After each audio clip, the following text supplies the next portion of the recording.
এবার সাবেক president Barack Obama ও first lady Michelle ওবামাকে বানরের সঙ্গে তুলনা করে তীব্র সমালোচনার মুখে পড়েছেন মার্কিন প্রেসিডেন্ট ডোনাল্ড ট্রাম্প। যুক্তরাষ্ট্রের স্থানীয় সময় বৃহস্পতিবার রাতে নিজের মালিকানাধীন ট্রুথ সোশ্যালে শেয়ার করা একটি ভিডিওতে তাদের বানরের সঙ্গে তুলনা করেন ট্রাম্প। খবর আল জাজিরার। অবশ্য ব্যাপক সমালোচনার মুখে প্রকাশের প্রায় 12 ঘন্টা পরই ভিডিওটি সরিয়ে নেওয়া হয়েছে।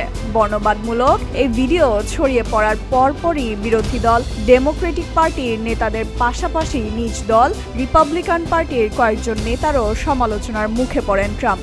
সমালোচকদের মতে ভিডিওটিতে আফ্রিকান বংশোদ্ভূত মানুষের মানবিক মর্যাদা খর্ব করা হয়েছে।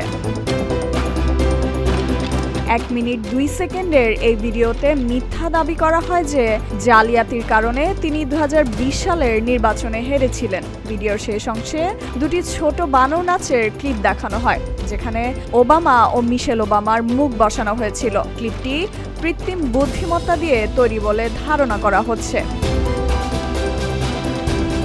ব্যাপক সমালোচনার মধ্যে শুরুতে ভিডিওটি নিছক ইন্টারনেট মিম বলে জানিয়েছিল হোয়াইট হাউস। অবশ্য পরে ওই ভিডিও ভুলবশত পোস্ট হয়েছে বলে জানানো হয়। তবে এই ঘটনায় একাধিক কর্মকর্তার ভিন্ন ভিন্ন বক্তব্য পাওয়া গেছে। এক কর্মকর্তা নাম প্রকাশ না করে বলেন, গত বৃহস্পতিবার রাতে পোস্টটি প্রকাশের আগে প্রেসিডেন্ট ভিডিওটি দেখেননি। ভিডিওটি দেখার পর তিনি সরিয়ে নেওয়ার নির্দেশ দেন। অবশ্য ট্রাম্প তার সরকারি বিমান এয়ারফোর্স ওয়ানে সাংবাদিকদের এক প্রশ্নের জবাবে বলেন, ভিডিওটি শেয়ার করার আগে তিনি কেবল শুরুর দিকে দেখেছেন, যেখানে 2020 সালের নির্বাচনে তার পরাজয় নিয়ে মিথ্যা অভিযোগ ছিল। ওটা ভালোই ছিল। এই ঘটনায় দুঃখ প্রকাশ করতেও রাজি নন তিনি। ভিডিওটি ট্রুথ সোশ্যালে শেয়ারের পর রিপাবলিকান পার্টির একমাত্র কৃষ্ণাঙ্গ সিনেটর টিম স্কট এক্স হ্যান্ডেলে এক পোস্টে লেখেন, আমি প্রার্থনা করছিলাম যেন ভিডিওটি ফেক হয়, কারণ হোয়াইট হাউসে আমার দেখা এটাই সবচেয়ে বর্ণবাদী জিনিস।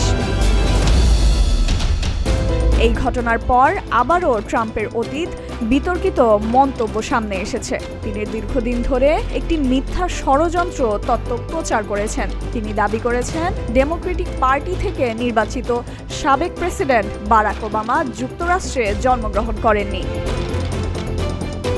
ফাইজা মেহেরিন অরিন, প্রতিদিনের বাংলাদেশ।